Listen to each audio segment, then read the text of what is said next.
Coucou les filles, je suis super heureuse de vous retrouver aujourd'hui donc pour mon premier vlog de grossesse.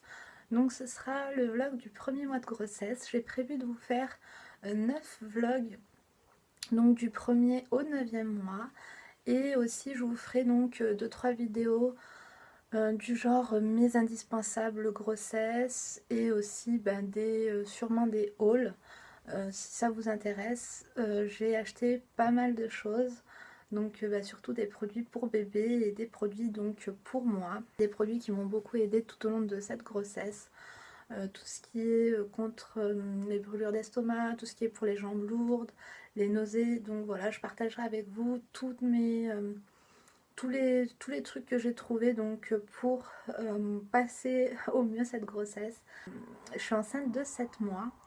Donc j'ai déjà un gros bidon. Pour celles qui me suivent sur Instagram, vous deviez déjà le savoir depuis très longtemps. Et ça fait très longtemps que je voulais commencer les vlogs.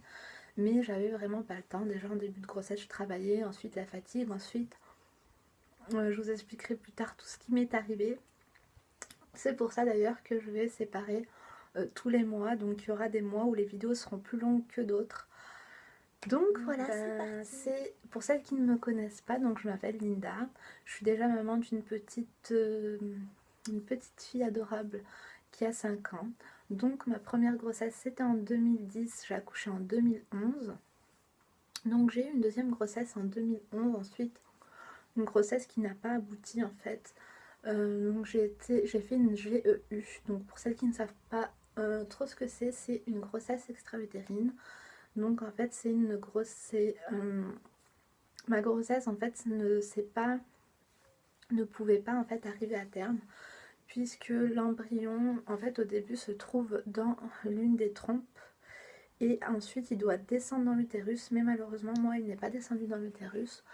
Donc j'ai fini aux urgences et j'ai dû me faire opérer donc pour me faire retirer le bébé. Donc ça c'est vraiment un autre sujet assez long aussi.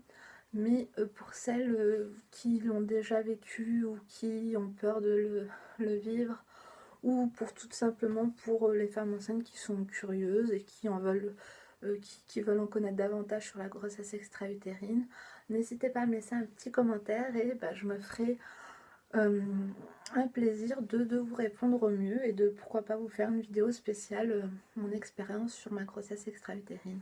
Le chirurgien qui m'a opéré m'a dit que si je tombais enceinte donc après 3 ans, en fait je pourrais pas tomber enceinte après 3 ans, donc il fallait pas que j'attende, mais ça m'a tellement traumatisée que je me sentais pas de retomber enceinte rapidement.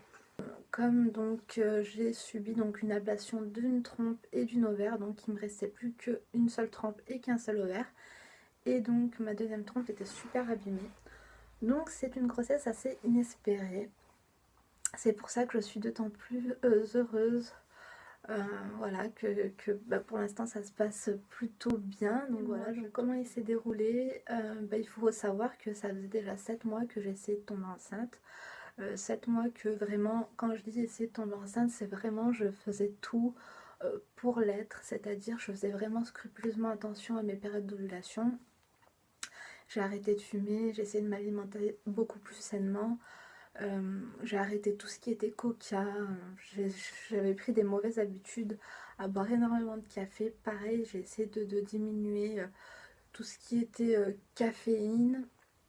Voilà, je me suis mis carrément à manger bio, après pas non plus tous les jours, mais quand je peux, je le fais. Surtout quand en période d'ovulation, je pense qu'il n'y a pas de mystère, il faut vraiment mettre toutes les chances de son côté et avoir le plus de rapports possible.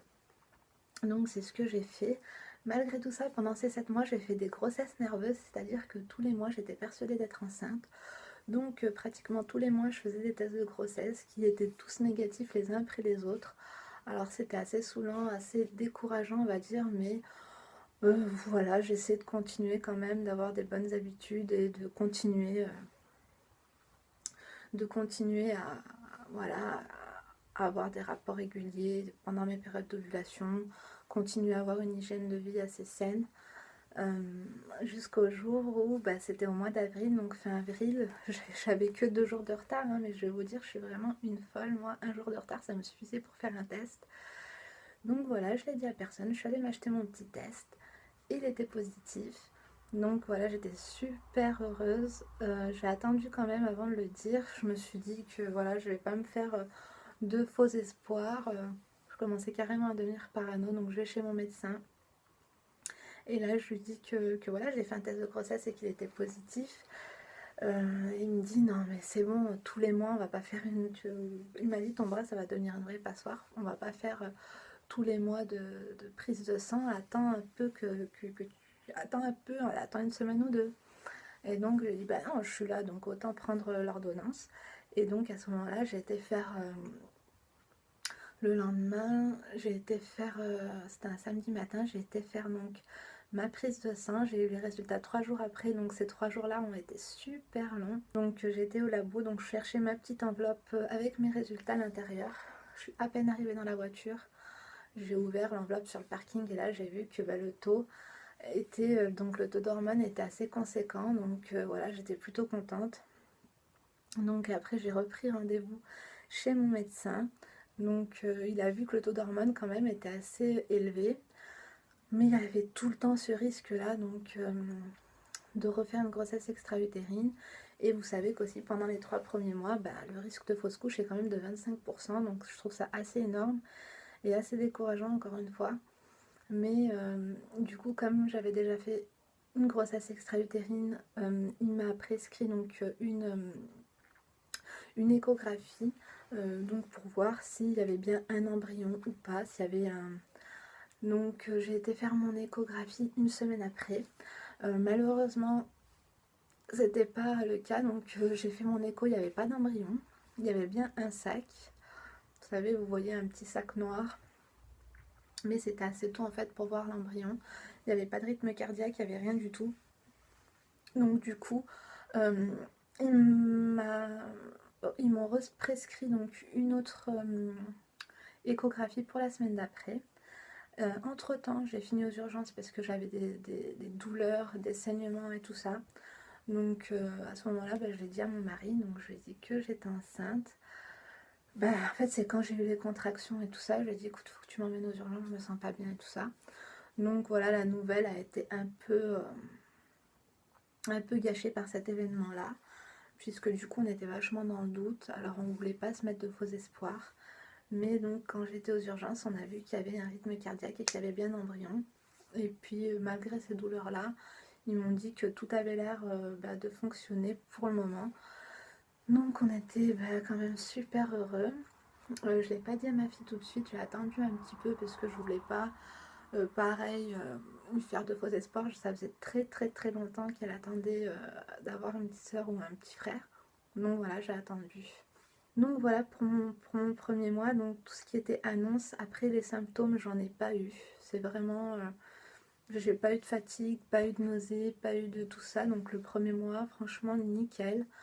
Tout ce qui est bidou, enfin j'avais pas, je pense que c'est rare les personnes qui commencent à avoir du bide le premier mois, donc moi c'était pas mon cas, j'avais pas de ventre, pas de fatigue, je continue à bosser normal, vraiment nickel. Donc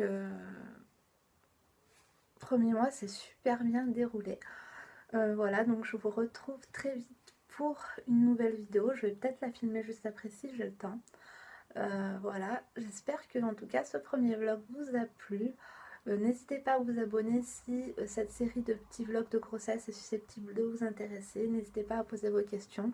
J'ai plus de Facebook, mais n'hésitez pas à me suivre sur Instagram. Je vous mettrai le lien en barre d'infos. Sur Instagram, je partage un peu tout mon quotidien. C'est vrai que je poste quand même pas mal. J'essaye de poster 3-4 fois par semaine. Donc ouais, voilà, c'est à peu près tout. Ça fait bizarre en fait de refilmer. J'ai plus l'habitude, ça fait tellement longtemps. J'espère que cette vidéo vous a plu. Je vous embrasse et j'arrête de trop parler. Et je vous dis à très bientôt. Bye bye.